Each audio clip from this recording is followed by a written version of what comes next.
So, Rob, what's causing homelessness? Why are people not living in their own houses? Why are they sleeping under bridges and on sidewalks? Multiple reasons. It really comes down to somebody just ended up having a difficult time, and I say it's a slip. You know, really, it's nobody's goal is to be homeless, and so they made a decision, or a decision was made for them that just created them to go homeless.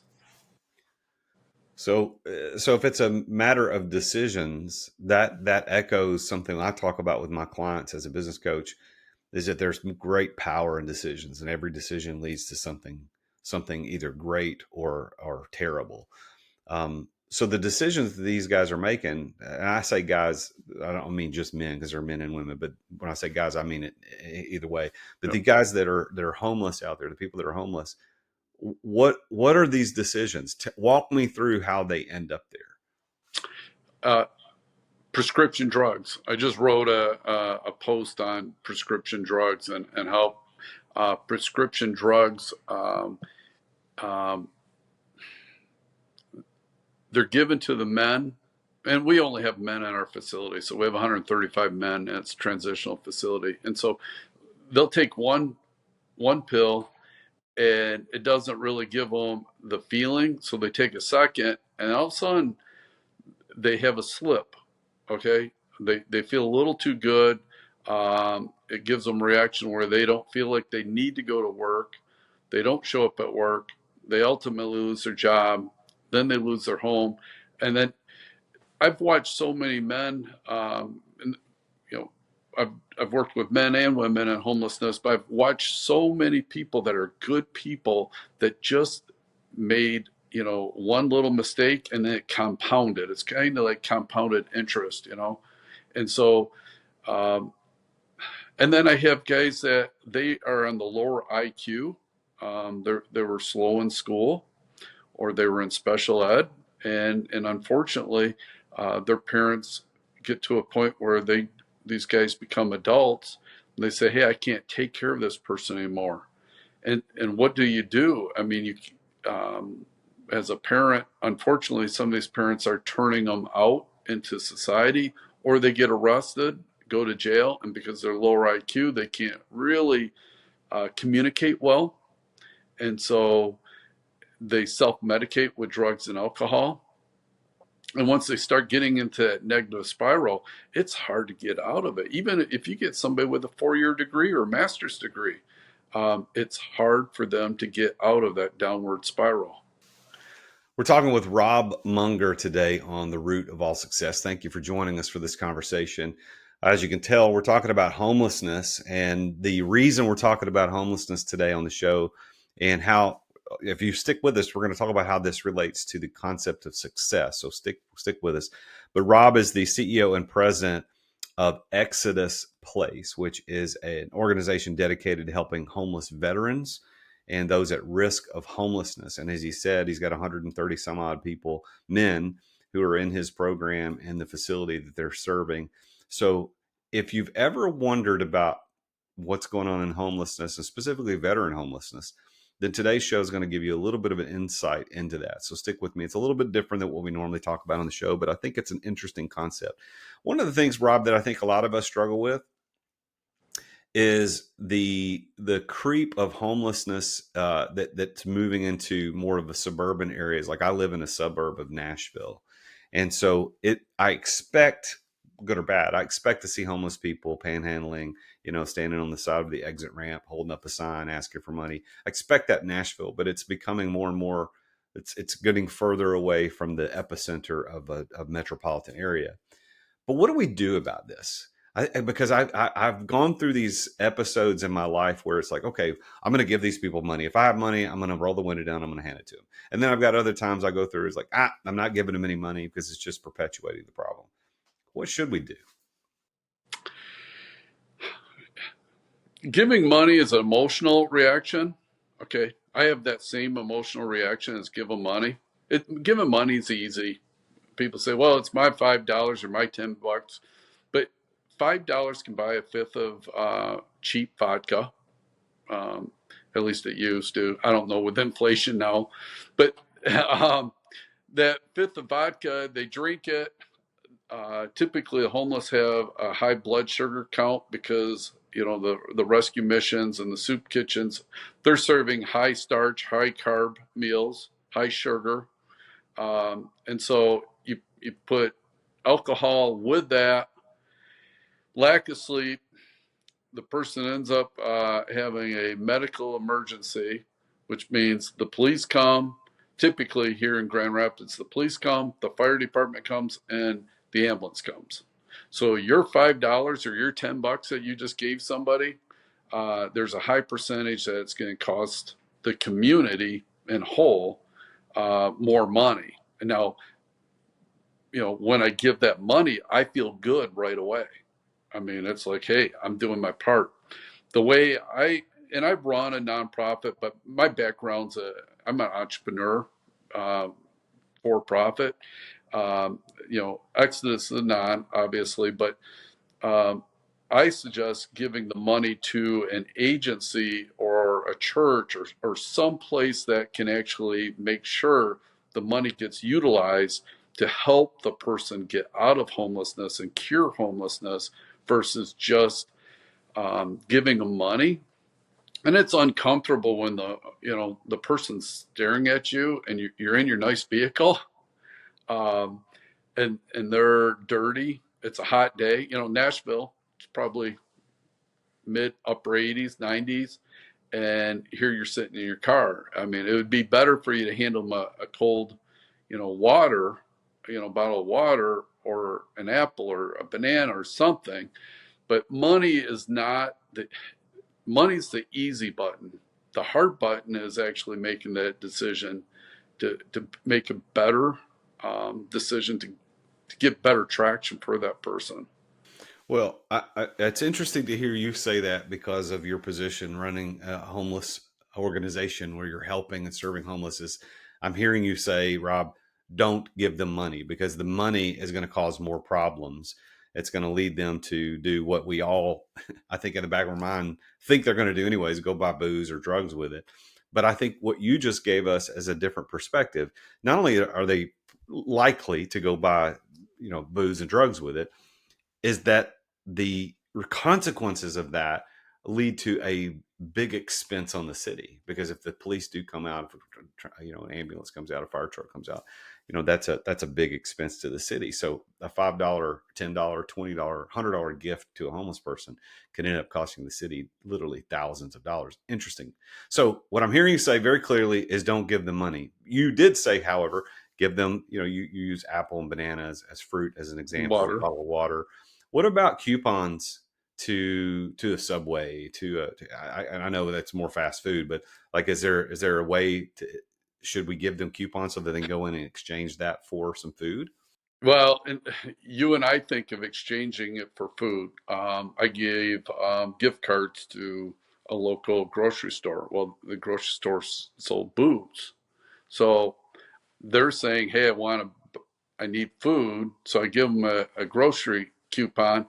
And this is before I got involved with the homeless. So the homeless now tell me, once I got involved, and they're like, "Oh, we love guys like you because we could just take to the local. We have Myers up here, and we just cash it in, get some booze and some pop and a couple snacks." Or let's say a fast food. Most fast food places, and they're not all unhealthy, but I would say 90% of them are unhealthy. So you give them a gift card to a place, they're going to increase their starches and increase their trans fats. They're going to increase their you know it's putting them in the wrong direction. It's not helping them, and people. That's an easy button again, is just to give them a gift card, and it can make you feel good, and people get upset because they go, well, it makes me feel good. Well, it makes you feel good, but it's not getting. Your intent is to help. the result isn't coming out the same way. So we have really good intentions, but the outcomes, don't follow the intentions, and it's hard to explain to somebody. Let's say you and I, how we, if I got a $20 gift card and I need food, I would go buy food for my family, or I'd buy food for me. I'm not going to buy booze. I'm not going to waste it on Monsters. I'm not going to waste it on the energy drinks. I'm actually going to get some food staples. That's what most donors are thinking, that help the homeless.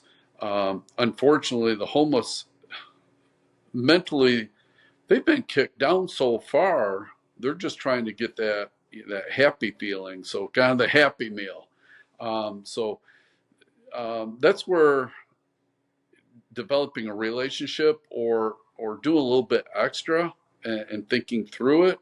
I mean, it's hard, because the emotional button really gets you when that person's staring at you alongside the road. So if you had a magic wand and you could wave that magic wand and homelessness is fixed, in other words, this isn't an issue anymore. People aren't on the street corner sleeping under the stoop, of a church building or a downtown city building, and they're not panhandling. They're not sleeping under bridges.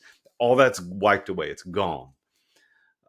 What is the one way that would actually make that happen? If you had to say, look, this is our magic wand, we can make this happen. Is there something that could make it happen? I'm going to be talking to you tough here, Jason, man. You're asking good questions. It's relationship. Okay. And it's difficult relationships, because like the homeless, why we're so successful at Exodus Place, our recidivism rates at roughly 1%. We blow the national average out of the water. And it's because we will dive in and have a relationship with the person. We develop a relationship. We know where they're at, what they're thinking, their troubles, and we work through the tough stuff. And if everybody really in the United States, I mean, we don't even have enough homeless people to have everybody work with one homeless person. I mean, the numbers are roughly, the numbers move quite a bit, but let's say 300,000 to 500,000. And, we're pushing to 300 million people in the United States.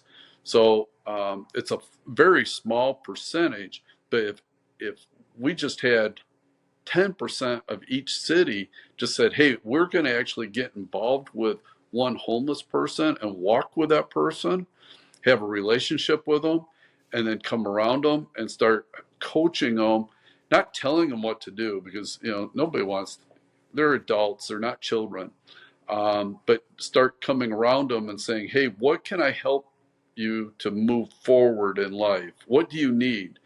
And we do this constantly at Exodus Place. You do coaching. I mean, really, you're coaching people, and it's very, very similar. The people I'm dealing with, unfortunately, they've lost their safety net. So we're bringing them from zero or negative zero. Negative zero would be dead, but we're bringing them nearly from zero to hero, to get them out of homelessness. So that relationship's a critical place to be. So how do we do that, though? How do we, as a normal American living here in our world, whether we're a W-2 employee, stay-at-home mom, whether we're an executive, whether we're an entrepreneur, how do we do that? So if we don't want to give them money or gift cards, because that is perpetuating a problem that is a stereotype but is based in reality. If we're perpetuating a problem by giving them money or giving them gift cards, you're saying that the magic wand is relationships. And if we could develop relationships with these homeless people, we can help rescue them from this downward spiral. But how do we do that? Like, that seems like, I guess what I'm saying, Rob, is I don't disagree with what you're saying. It makes perfect sense, but practically it makes no sense. How do we do that? Let's take a quick break to thank our amazing sponsors for making this podcast possible. I finally got it. It's the brand new Relay credit card. So check it out. I'm gonna do a little unboxing for you so you can check this out. So here we go. Nice little case, kind of like the American Express. You know, they're not playing. They're doing it right. Oh, look at this. There's a quote right inside that says, "Success is having to worry about every damn thing in the world except money." Johnny Cash. That's pretty good. I've not heard that one. Oh, this is nice. A little thing on the back, up to 1.5% cash back, no annual fees or interest, 30-day billing cycle. And there it is. It's the Relay credit card. It's a Visa. So I'm not going to show you my number, but there it is. Look at that. Boom. Go check out Relay. Go to therealjasonduncan.com/relay, and you could start with one of the best in the world. Thanks for listening to our sponsors. Now, back to the show. Well, and great question there too. Tough one, but it's really triage. Okay, so we'll have guys. I've had a professional football player come through our program. I've had a U of M attorney come through our program. I've had an airline pilot. I've had engineers. Okay, so we have that category where it's a higher level of capacity that they just need a little help to get that foundation back, and then we can get them on. So we have that level. Then we have a level that let's say it's drug and alcohol, and so we'll work with them with drugs, alcohol, and drugs. I mean prescription and illegal. So then you have that category. Then you come down a little bit further, and we're dealing with some people with mental illness. And we've gotten rid of the mental illness hospitals. There's facilities throughout the country, but they're typically a very short stay, and they need to be a longer stay. And I'm not talking about removing people's rights forever, but mental illness. I don't have Master of Social Work. I don't have the degrees, but what I have seen is mental illness could be like a virus or a flu. So they just are dealing with something very severe for that particular time, and then you have a longer cases where they actually have some biological things that they're dealing with, and then you got the people that are they're criminal in nature, and really the jail and prisons are the best place for them. I know that's a radical comment. And then the last thing, one of the saddest things I see at Exodus Place and in our communities, and when I tour other places, is the guys that were born with a very low IQ, and they have a lot of love, they have a lot of compassion, but they're not street smart. And to put them out on the streets, it's very traumatic. And so we really need to stagger and have levels that we can start triaging and putting people in the proper places. Like with the low IQ guys, they really need to have a nice home that they can go to that's supportive, independent living, and not really come to Exodus. We do take them, but we're not the best fit for them, and so we need to have better structure and getting people the supportive care that they need.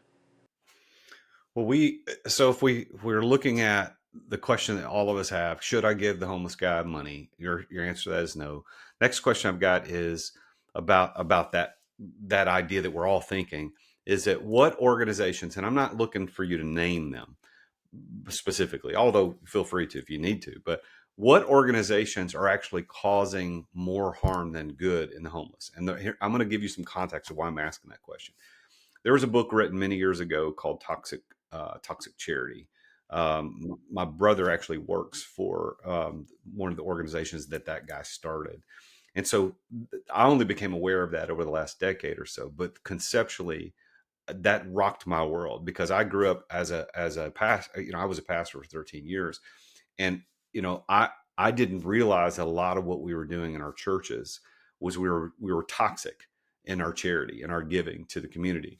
And we didn't mean to, But like you said earlier, it's the good intentions lead somewhere that we don't want to go. So what's happening in our major cities, Grand Rapids, the Nashvilles of the world? What's happening in our major cities that's actually perpetuating homelessness, but they're trying to stop it, but they're perpetuating it? And again, I'm not asking for names, but you feel free to do whatever you want to do. But what's happening out there, Rob? Tell us. Well, there's I won't name the name, but there's a very large, well-known nonprofit that they do the fundraising, and then they say they're going to give the money to nonprofits, and then the money's very slim that's coming to nonprofits. So, doing a little bit fact checking, even calling the nonprofit and saying, "Hey, if I give you money, where's it going? Is it 40% going to raise more funds and the CEO's making $1 million+ a year?"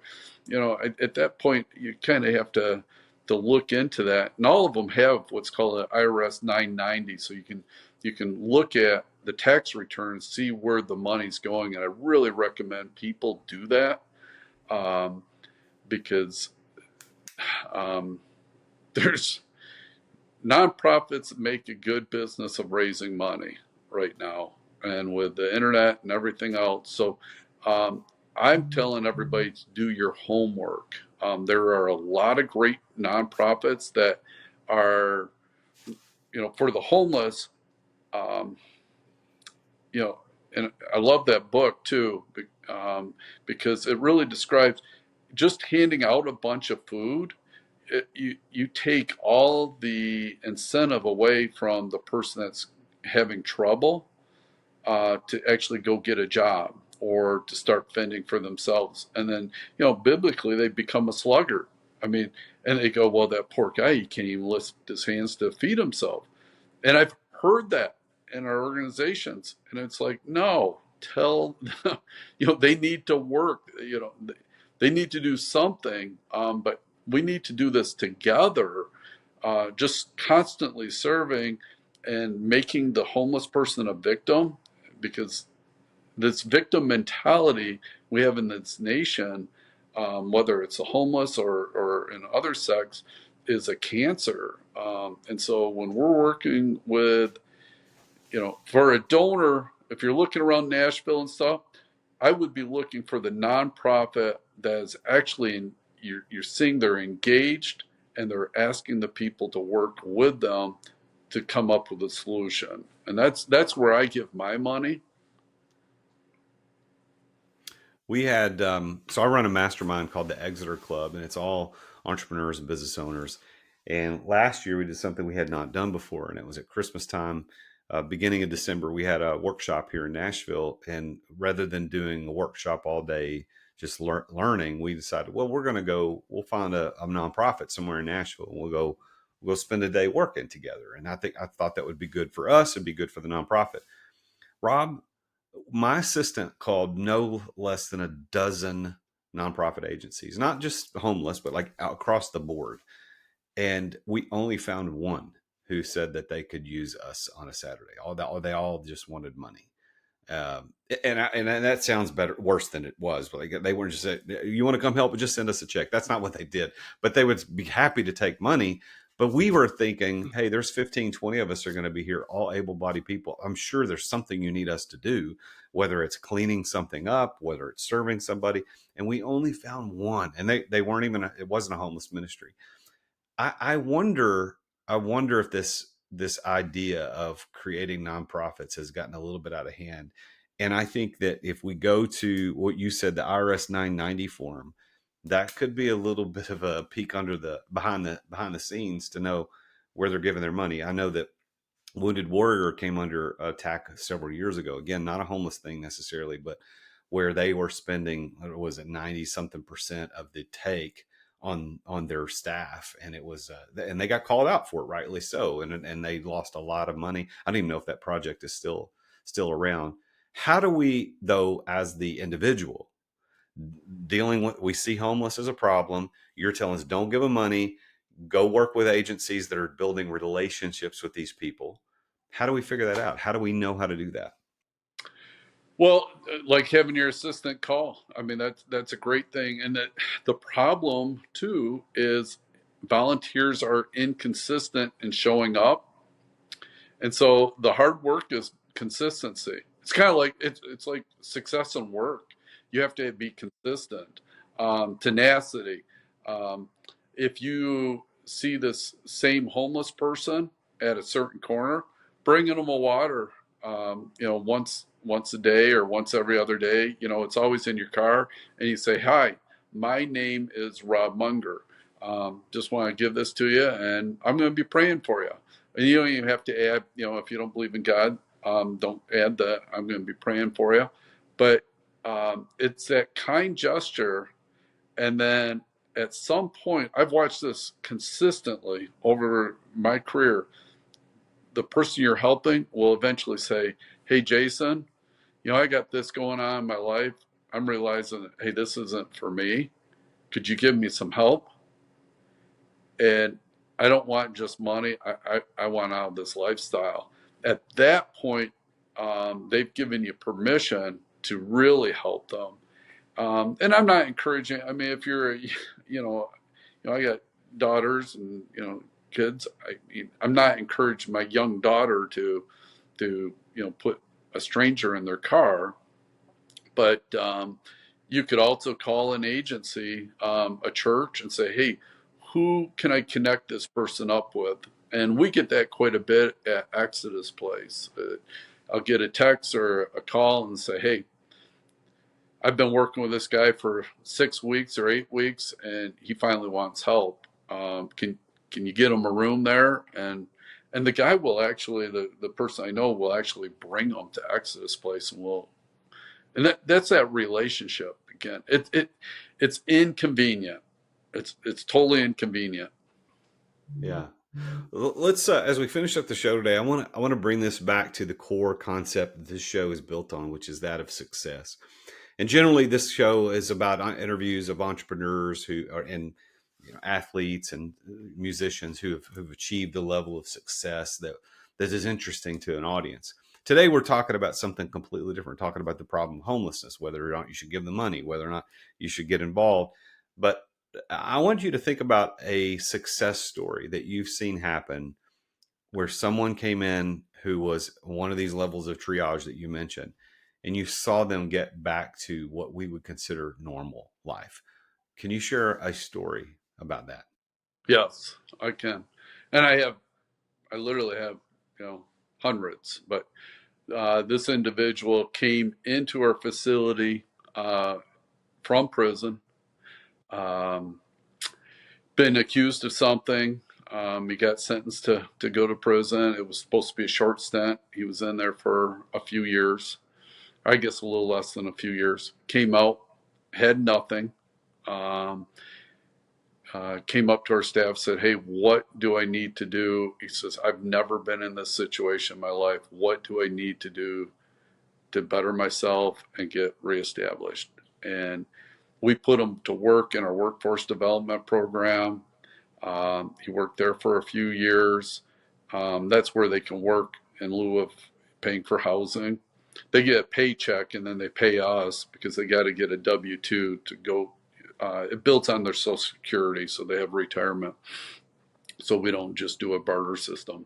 And then the guy ended up coming onto staff, doing very, very well, was still living in our facility. And I said, "Hey, it's time for you to move out." He goes, "But life's really good. I have a vehicle. I have a truck now. All my bills are paid. I have, community." And I said, "Nope, it's time for you to leave." And so he ended up, I helped him because my background's real estate development. So I helped him get a house, and he ended up buying it. And now he has 3 other men from our facility that live with him and rent there. And he's now back. He's employed at Exodus. He took a break from Exodus, and now he's back employed at Exodus. But he's living on his own. He's paying his own bills.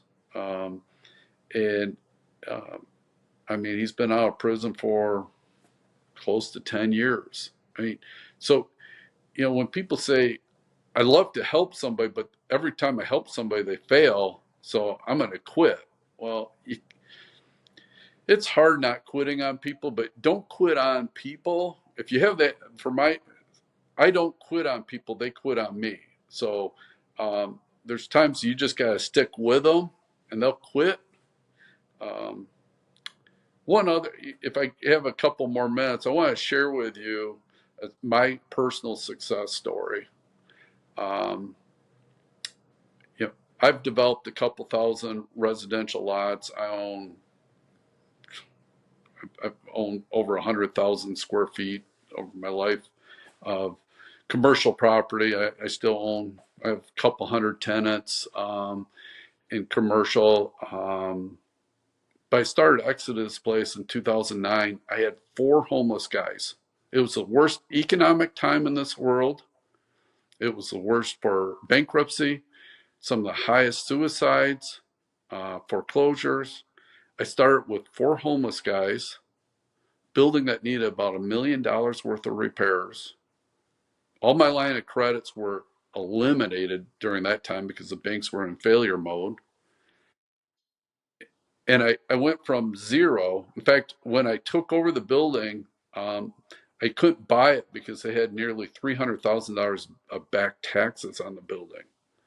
So I picked a segment that's not cute and cuddly. They're not babies or puppies or widows. I picked a segment that needed the most help in the worst economic time. And I knew if I created a structure and a business plan and just really led like I meant it and had a relationship with these guys, we would succeed. And so today we're the largest transitional housing facility in the state, non-government. We're not. I don't get a government check. Okay, some of the men get a government check, but we don't have a pipeline to the federal government and the state government. And you talk about going from zero, less than zero, to actually making a positive difference in people's lives. So when somebody's going through a business problem or a personal problem and they're thinking, "Hey, there's no way." Yeah, there's a way. I mean, you got to start shoveling, man, and just eventually you'll dig yourself out. And there was a lot of shoveling I had to do. Well, Rob, thank you for sharing this story today. And I want to encourage everybody to go check out exodusplace.org, exodusplace.org. They also have a channel on YouTube. You can connect with Rob on LinkedIn. You can look him up at Robb Munger. That's ROBBMUNGER. Look him up on LinkedIn, connect with him, and support this. Now, we talked about at the top of the show not giving money to homeless people, and for the reasons that we discussed. But the organizations like Rob runs are organizations that do need your money. They do need the support, and the dollars that you give them can be multiplied almost infinitely if applied correctly. So give them money, and they're right now trying to pay off that mortgage so they can continue to serve people and not have a mortgage debt hanging over their heads. So I want to encourage you to go to exodusplace.org, check it out, look up Rob, connect with him, and do what he's talked about. Connect, build relationships. So as you see these homeless people, you see the same person on a regular basis, give them water, tell them your name, ask them their name. And over time, as that relationship builds, they may be the one that says, "Hey, I really want out of this. Can you help me?" And then you can reach out to people like Rob, and we can get these people off the street and into productive society, off of welfare, off of drugs, off of the problems that they had. But Rob, you're a saint. Thank you for what you're doing, man. I'm going to give you the last word. Anything you want to say today before we sign off? Thank you, Jason. This has been an honor, number one. And I just, like I said, encourage everybody to try to do a little bit of something and to make a difference in somebody's life. And it doesn't have to be a homeless person's, but just make somebody else smile today. All right. Well, Rob, thank you. And thank you, listener, for tuning in. Please tune in again next time when I talk with somebody else about success, what that means. Today, we talked a little bit different stories about what success is, but I hope that you're achieving whatever level of success that you're trying to achieve. And remember that no matter what trouble you're going through, no matter what trial, tribulation that's happening in your life, as Rob said, there is a way out. You can figure a way out. And like Napoleon Hill said, in every adversity, in every heartache, and every setback, there's this seed of an equivalent or greater benefit. So look for that seed of an equivalent or greater benefit in your life today. I am the Real Jason Duncan. I'll see you next time. And as always, Jesus is King. Thank you for listening to another edition of The Root of All Success with the Real Jason Duncan. If you've enjoyed this week's episode, visit therootofallsuccess.com to access the show notes and other helpful resources. Follow Jason on social media at The Real Jason Duncan. See you again next time here on The Root of All Success.